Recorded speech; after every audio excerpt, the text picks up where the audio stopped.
Welcome to the Nerd Party. Hi, this is Henry Gilroy, co-executive producer of Star Wars Rebels. You're listening to Aggressive Negotiations.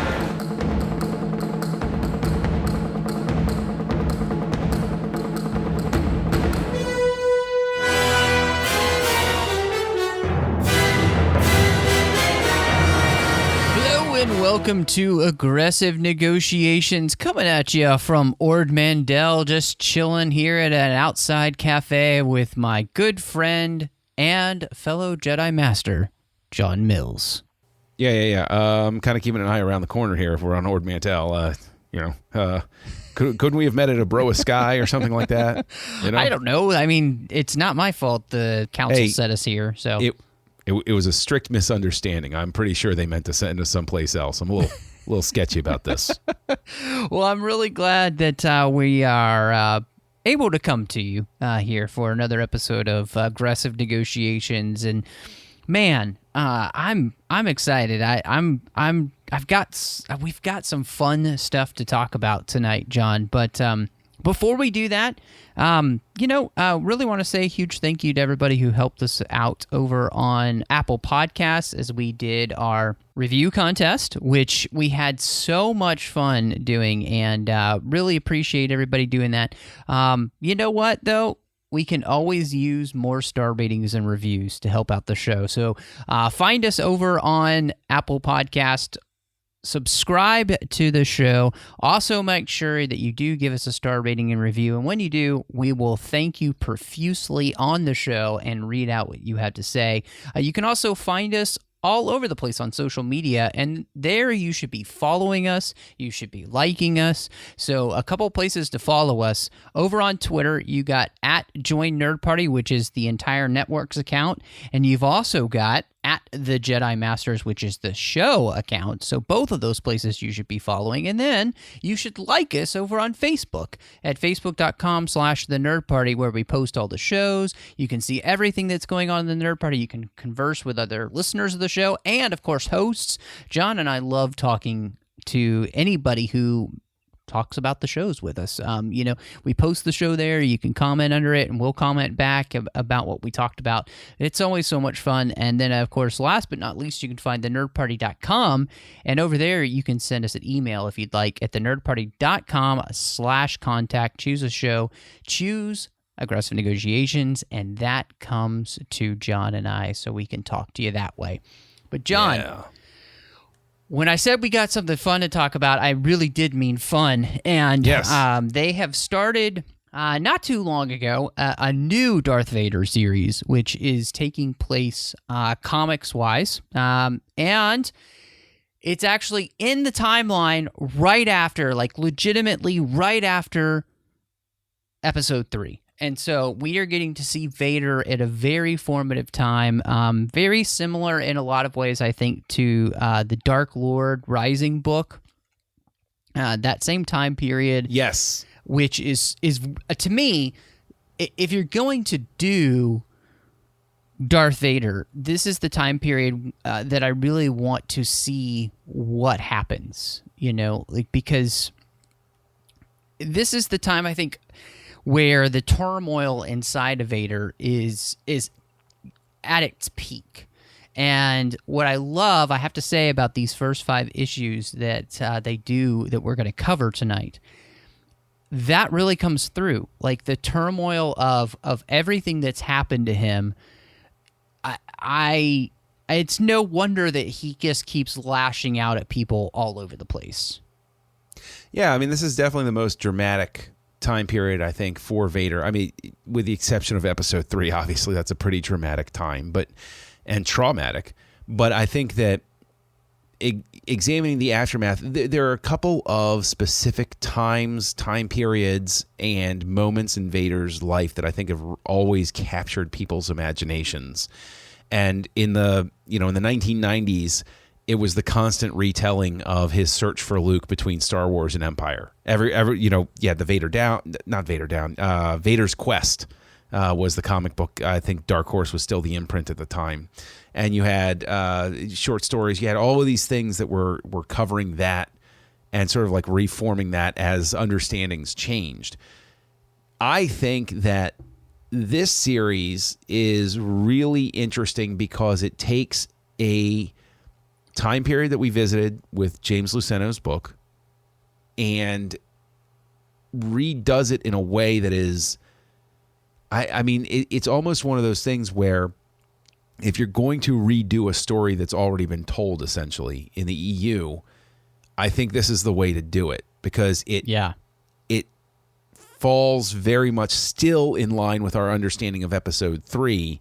So it's just an alternate take on what Luceno covered. And so it's not something where I'm going to be like, oh, you're overwriting it. It's something where I'm going to be like, we have a bigger understanding. So maybe it is time to revisit this and readdress it.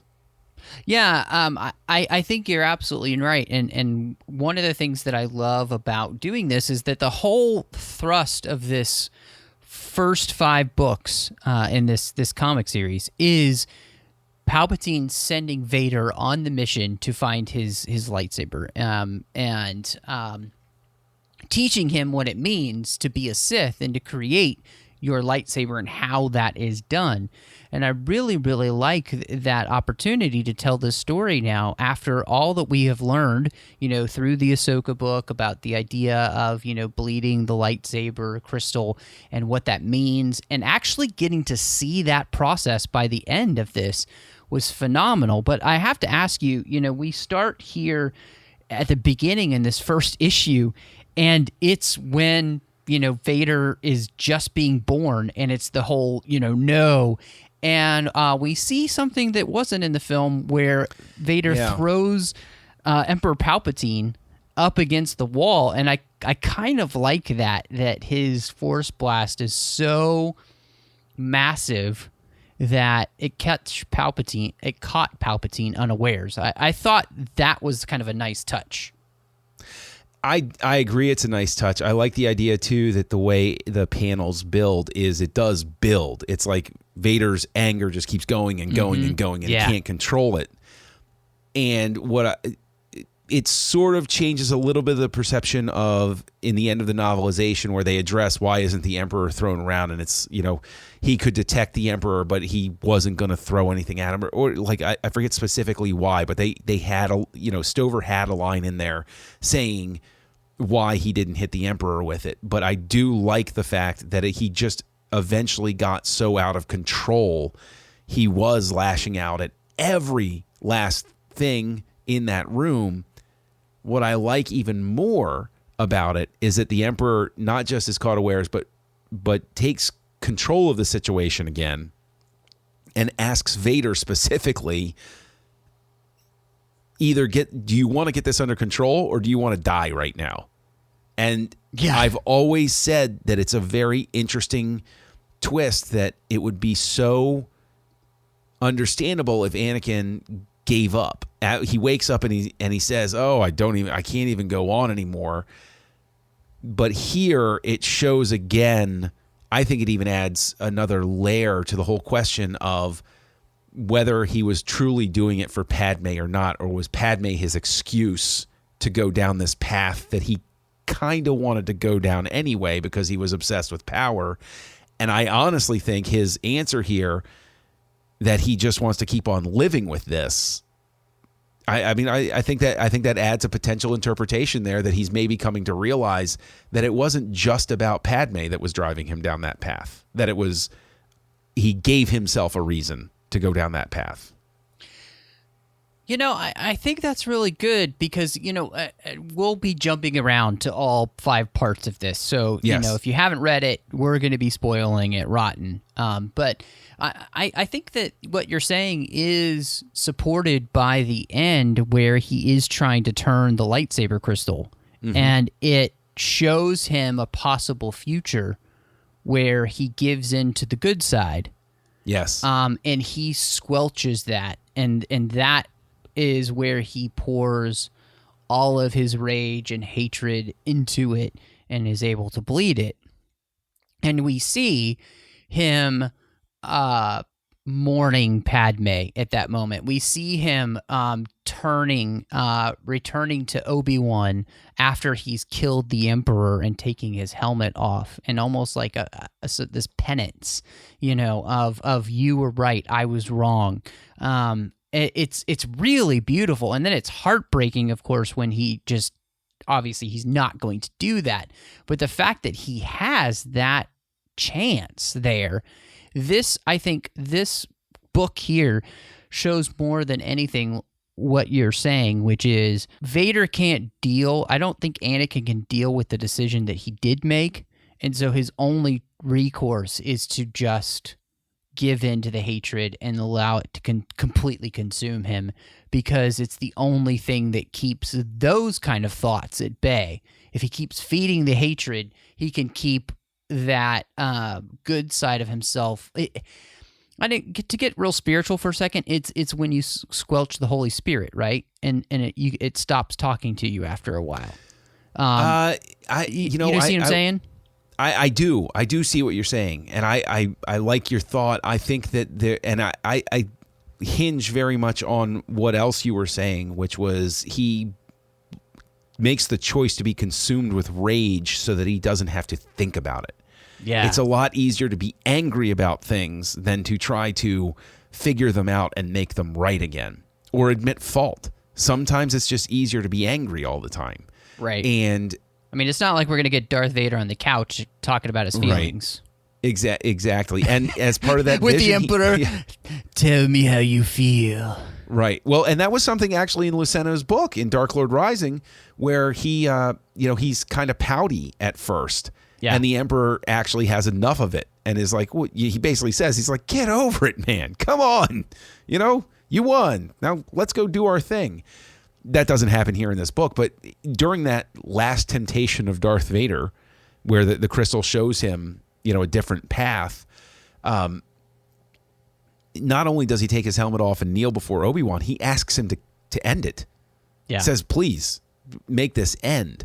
And it's really interesting because I think you could debate back and forth that if the crystal had shown him simply, you could apologize to Obi-Wan if it hadn't shown him dying, because I think Anakin has a real fear of death. And is it questionable that, the potential future being shown to him by the crystal just went that one step too far, and that's why because he sees death as the only end to that course that he takes. If it had shown him riding off into the sunset or whatever, if you will, or going into retreat and Obi-Wan forgiving him, maybe he decides a different path or something like that.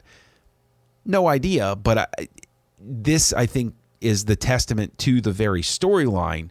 And the writer of the series is, I'm going to mispronounce the last name probably, Charles Soule. Yes. Yes. Okay, Charles Soule really does a great job of structuring this in such a way that I read a comic and I'm having the same philosophical discussions that I had after the Mortis arc, or that I had after any of these things in the Clone Wars that really spurred these, or with some of the arcs that Rebels has taken in the fourth season, where you can have these sorts of debates. And before we go forward, since we are spoiling it and everything, even though we're going to spoil this story and we're having this discussion about Vader, I very much want to emphasize, even if I spoil every last thing about this, even if Matt spoils every last thing about this, the art by Giuseppe Camuncoli is amazing. I have been a fan of the comics that have been released under the new Marvel imprint, because I'm a huge fan of comic art, and I think this guy is great, absolutely wonderful. And of course, Cam Smith and David Curiel for the inks and colors.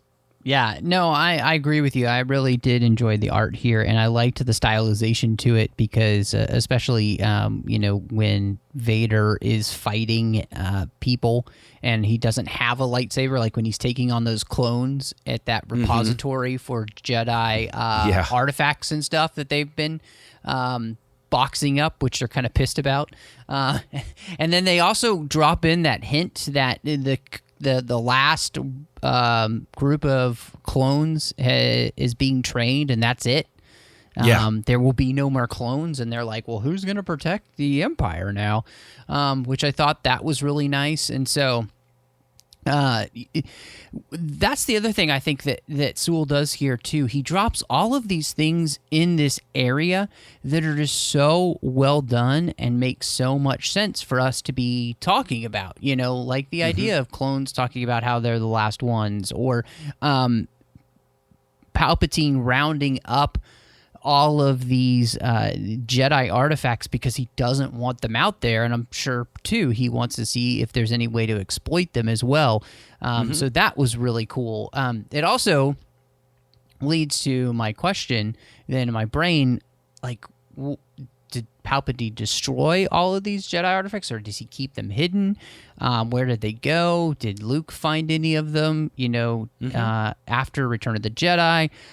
We do see here that they destroy all of the lightsabers that they rounded up at the temple, and create a small explosion when they do as well, as they incinerate them all. So, I mean, just really... there's so many cool things that happen here that are tangential to what's happening to Vader that I just love reading this comic. Like, I was really having a great time with this reread for myself.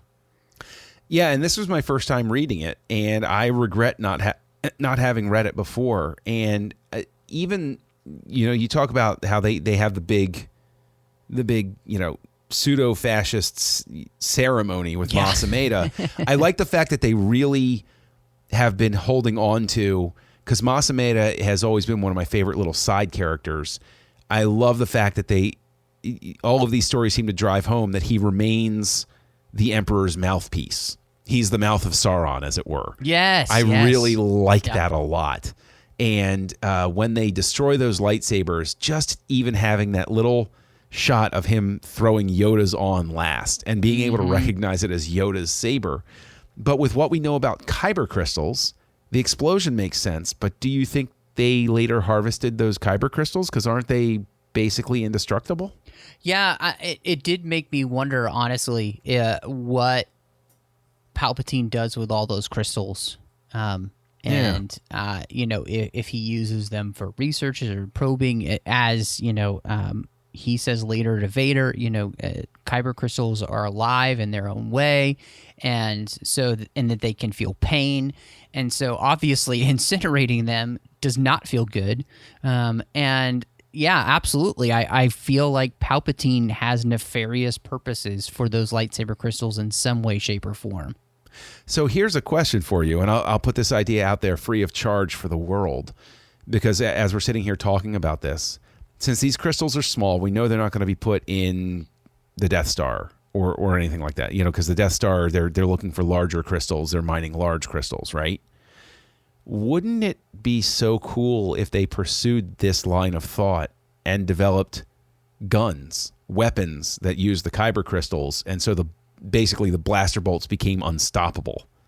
Yeah, like lightsaber blaster bolts. Yeah, like instead of turning on a lightsaber, you're just sending a pulse of. I mean, obviously the Death Star can fire energy through it, right? Or maybe we see that as a research arm to test the theories that they have.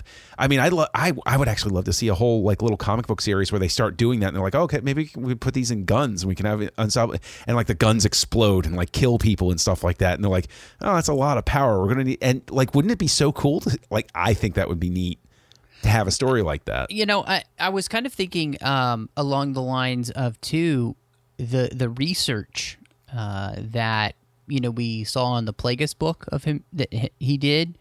And, and if Palpatine maybe carried on any of that kind of thing with these kyber crystals, and seeing doing the just the most heinous, awful type of research projects on people or whatnot. So yeah, I think the thing that this comic does really well is it exemplifies the time period that we're in. I love how we really show, and they do such a great job of making sure that it's the Clone Wars stuff that we're seeing. So we're still seeing the ARC fighters, the ARC 170s, and that kind of stuff. Obviously, we're still seeing the clone troopers. But man, when Vader takes on people without a lightsaber.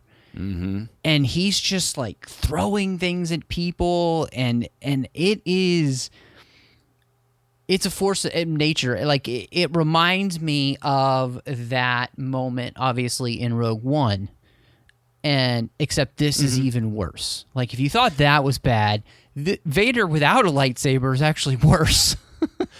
Yeah, and what I find very interesting about it too is I think, see another exemplification or outward manifestation of Vader's self-hatred by going in somewhere without even some sort of defense. Like as Anakin would ignite his saber and be able to block the bolts and stuff like that. But he's going in and he's getting hit. He's taking a shot or two, and he just keeps going. And I think it really remolds this idea of somebody who has some sort of like inner conflict or low sense of self-worth isn't going to take care of themselves particularly well. And so when he goes in to fight in a situation, it's taking the punishment. Like he's okay with letting himself be punished in this way as he goes through. Like he feels like he deserves these shots, almost like he's begging fate, where it's like, yes, you know what, yes. I don't care if I'm going to drop. I'm just going to drop, whatever. So. Well, and I think it was really interesting, too, because when he's taking on those clones, they have a lightsaber with them because they're in this, like, almost like Jedi space temple, and they're collecting holocrons and all this stuff. And he gets that lightsaber, he takes these people out, but then he drops it because that's not the lightsaber. He didn't win that from anyone. And what was really interesting is the way that this kind of mirrored Harry Potter's wand lore, in the sense that, you know, if you win a wand from another wizard, that wand almost always yields to its new master. If it's been won, if it's been taken and won in a duel. And so in a lot of ways, that's what he's saying to Vader, is that, no, you don't just get to go pick up a lightsaber that we picked up from the temple. You have to win one from somebody. That's part of this. That's part of the process of starting the transformation of their crystal, is by winning that lightsaber forcefully from that person. And I just thought that was really interesting, because he has the opportunity to take this one, but he's like, no. Because that's not how this is going to work. That's not what is going to please his master, and that's not what's going to make him, you know, a full-on Sith. And then I really got to get to this, John, because we get to this whole character that we've never met before. Yes. Of a Jedi who's on this mid-rim river world of Albedadome or Beldalem, or I don't know how to say Aldalim. Aldalim. There you go. Aldalim. And you have this Jedi that we've never met before, which I thought was really fascinating, of this guy who has taken this vow because of something he's done, and he's been on this world, and part of the vow is to remove himself from the galaxy, basically, and only commune with the Force, and to not come back until the Force calls him back. And so even though he's felt the destruction of the Jedi Order, he's waited here patiently for whoever to come. And I just thought that was kind of fascinating, and felt a little Luke Skywalker-ish and not Luke Skywalker-ish all at the same time. Yeah, I would say not Luke Skywalker-ish. I would say it feels more Yoda-ish, because Yoda goes off and goes into hiding, but he's specifically waiting for the Force to deliver something or some sign to him. Obi-Wan as well. So I think there's more purpose to Kirak Infila, whatever. That's the worst part about reading them, is that head scratcher of like, how am I supposed to pronounce this? Yes. But there's a purpose to him. He's not just somewhere and waiting to die. He's actually consciously waiting on the Force to show him the way. Right. and he's expecting this. There are shades to his character and even his character design in a way. Do you remember the character they came up with during? It was between episode 1 and episode 2, I think. And I think she appeared in Star Wars Tales first or something. The Dark Woman or the Dark Lady. She was this Jedi Master. She had a purple saber, if I believe. And she was one of my favorite little original creations they came up with, where she had left the Order. Oh, okay. And was out hiding. And I forget why Vader. I think Vader tracked her down. Because, of course, Star Wars Tales jumped around everywhere. And I know Star Wars Tales wasn't officially canon and blah, blah, blah, all of that stuff. But there are shades of her about this, about somebody who's off somewhere waiting for the Force to deliver, and it's Vader that gets delivered to this Jedi Master who then, has to fight him, has to face him down. I really enjoyed him here, though, because he really, really, really, I loved the idea that, because the introduction scene we get to him is he's putting together 4 quote-unquote Padawan traps while fighting his sparring droid. Yes. Because he's like, I got to stay sharp. And let me throw this out there to you, because one of the big questions about Star Wars, the original, as the other materials came about and everything, were Obi-Wan was off. Why haven't we seen Obi-Wan doing this? Why is Obi-Wan? I know Obi-Wan's watching Luke, but I would love them, hint, hint, if they ever give us a movie, I want to see what training Obi-Wan is doing.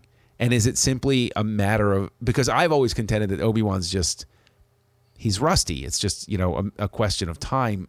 Or was tapping into the Force. Like this guy, Kirik Infala, doesn't care right now if anybody knows that he's out there, because he's waiting for the Force to show him the way, whereas Obi-Wan's trying to stay so low on the radar, he doesn't want to tap into anything and, set off a little radar beacon. Yeah. We have seen in the comics Obi-Wan act a couple of times, and a bit like the Kenobi novel. But there is a point where he acts and he, fights near the homestead and everything, and that's what Uncle Owen uses to banish him from seeing Luke anymore. Right. And so there have been a couple times that, but I do think that you are right in a sense that Obi-Wan does have to keep a low profile in the Force sense. But I can't imagine, Yoda does tell him, training I have for you in your exile. And so he's obviously been training, communing in the Force, learning deeply of the Force. And so, and yeah, we got to say that by the time he gets to the Death Star, that's not what that fight is about anyway. It's being awesome. It's about doing a job, and he realizes it's his time to go, and he lets go. Of course, yeah. So, but no, I do think that Obi-Wan probably ran through his lightsaber form practices in his hut just to keep his mind sharp and keep himself from going crazy, as a way of meditation almost, like a Jedi chi instead of Tai Chi. Let me throw this thought out at you, because wouldn't it be neat if we found out that he did start off with like more hardcore training like this guy had, and just over time the machinery broke, and because he's on Tatooine, then all he can do is like run through the saber techniques with no opponent. So like he's practicing against air basically, and so he can remember the moves, but it's not the same as when he has to do these certain things. I don't know. That would make sense to me too. But anyway, back to the comic. I thought that the fight was phenomenal. Yeah, especially that first one. It's amazing. Oh my gosh. And the fact that they really did make Vader earn this. Mm-hmm. That there was no... Yeah, kind of gets his butt kicked the first time, which is awesome. Yeah. And the way he wins, that's beautiful and brilliant, is he knows what's the one thing a Jedi isn't going to want to do. Let the innocent die. Yeah. By being a Jedi, he actually knows the worst thing he can do is, all right, I'm just going to kill everybody. And the Jedi's going to be like, no, you can't do that. You can't do that. And Vader's like, no, you're all going to die now. So have fun. See you on the other side. That is one thing I kind of wondered about the comic, that if he had focused on Vader, if he would not have been able to take him out and saved more people than trying to reason with this thing. Because at this point, Vader is just this thing. Yeah. And I understand why Kirak makes that decision, but obviously armchair Jediing, it's not the right decision, because I think if you just let those guys go over the ravine there and just charge Vader, you still have the upper hand, and you have a weakened Vader as well, because you've already thrown him off a cliff and he's barely together. He's got robot parts he's scavenged to make himself put back together. So, but at the same time, you understand why this Jedi does what he does. It makes sense. It does. But Vader, once again, is left for dead, presumed dead.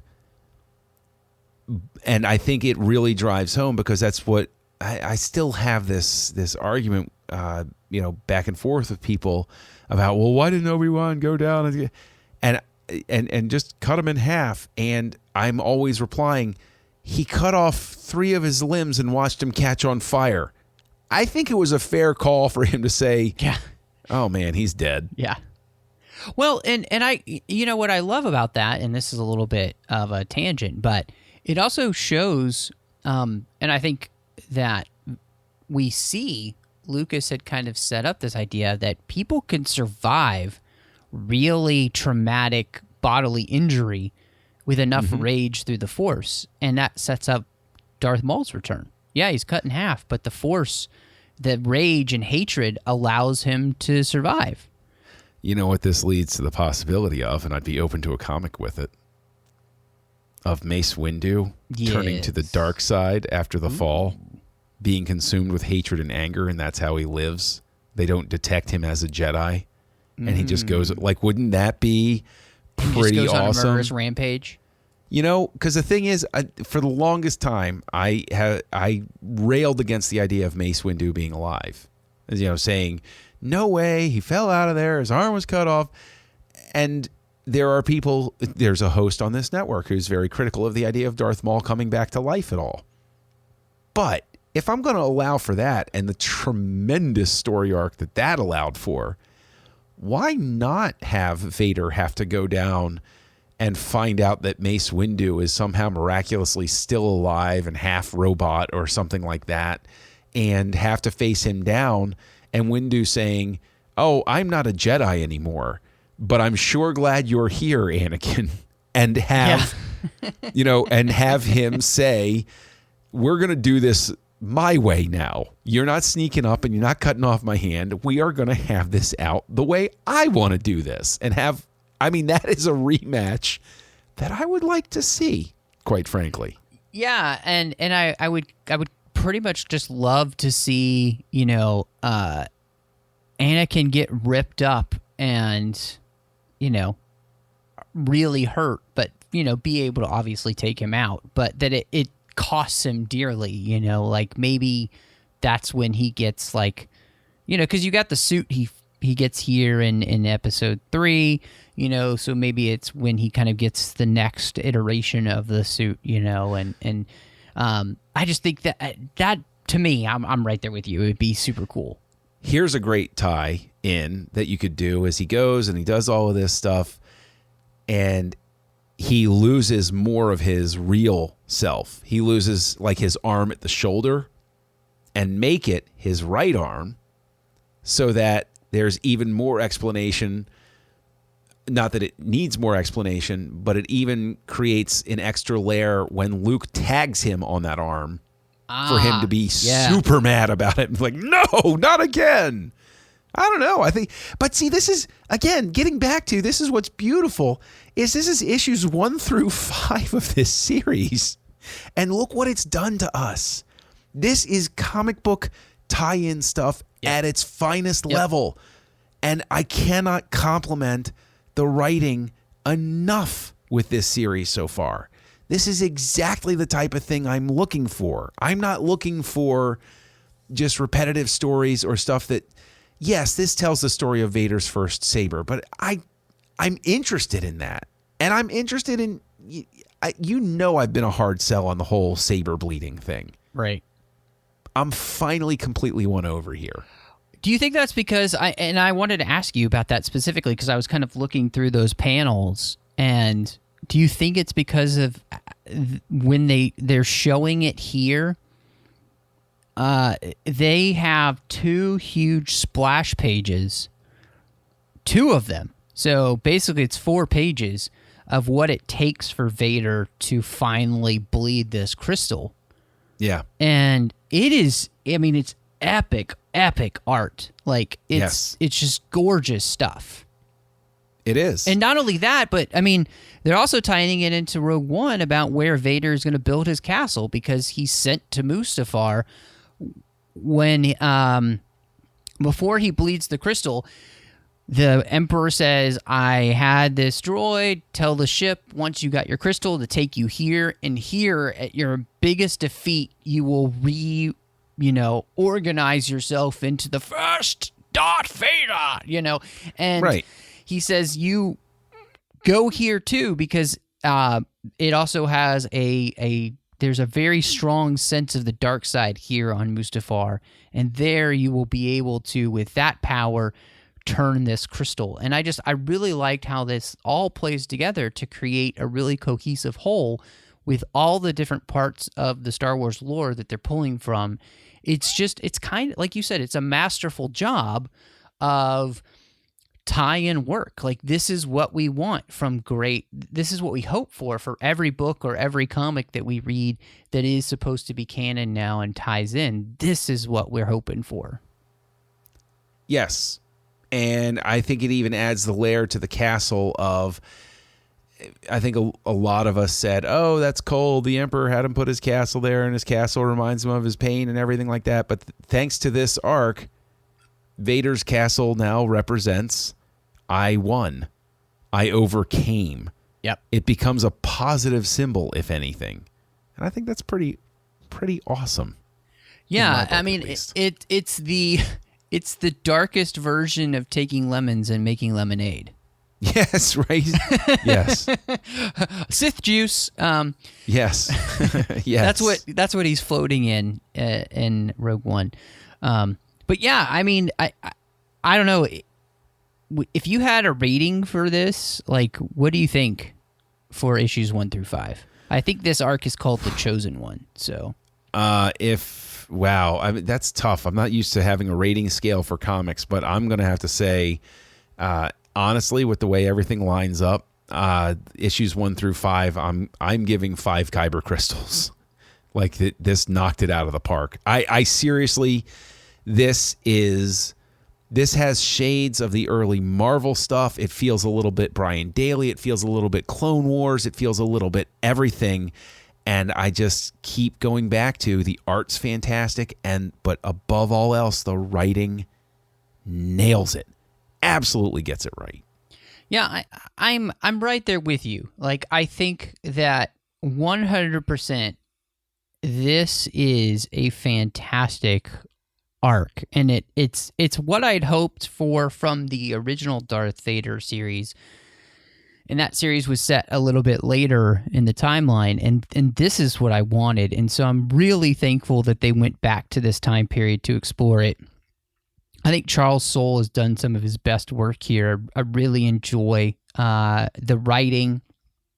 And like you said, I mean, we're clearly tying into all of these different things, and it does have a feeling of some of the old EU to it. There's shades of that. And I think that's the other thing that makes it feel so Star Warsy. It's like it's seeped in Star Wars goodness. And I really, Yes. I got to give it to you. I think you're absolutely right. It just these issues alone, it's 5 out of 5 blood kyber crystals. And right now, issues 1 through 6 count as volume 1 on Comixology. It's $6.99, which, considering the average cover price of comics nowadays, 6 issues, these issues for $6.99, I strongly encourage anybody to go out, Yes. buy it, read it. Absolutely. Absolutely do. Don't miss it. It's great stuff. So, John, if anybody wanted to talk to you more about this or anything else that you got going on, where can they find you online, man? Well, you can find me as Kessel Junkie, bleeding crystals on your social network of choice, including Vero. And you can also find me right here on the network, co-hosting Great Shot Kid with Mike Schindler. And you can find me out there in the ether, co-hosting Words with Nerds with my pal Craig. Now, that's my social media and online profile. Matt, you have quite an extensive one. Where can they find you? Well, you could find me on Twitter, MattRushing02. You can also find me here on the network doing Outpost with Drea Kaufman as we talk all about Harry Potter, one chapter at a time. It's a lot of fun, so I do hope that you will check that out. You can also find me on the Trek FM network. Over there, I'm doing The Orb, Chris Jones, talking about Star Trek Deep Space Nine. And I'm also doing our General Geek Show, the 602 Club. We cover every single topic that we possibly can on that show because it's all things geeky. So I definitely hope that you will check that out. We just recently had John on to talk about Tron Legacy. We've talked some Star Wars recently with the Legends of Luke Skywalker book. So yeah, it's all over the place.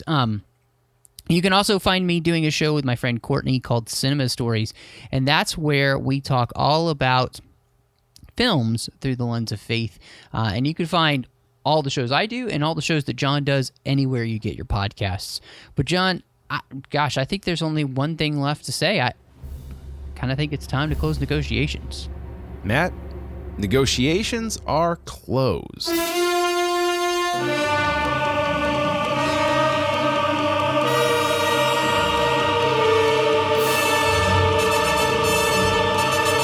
Join the revolution.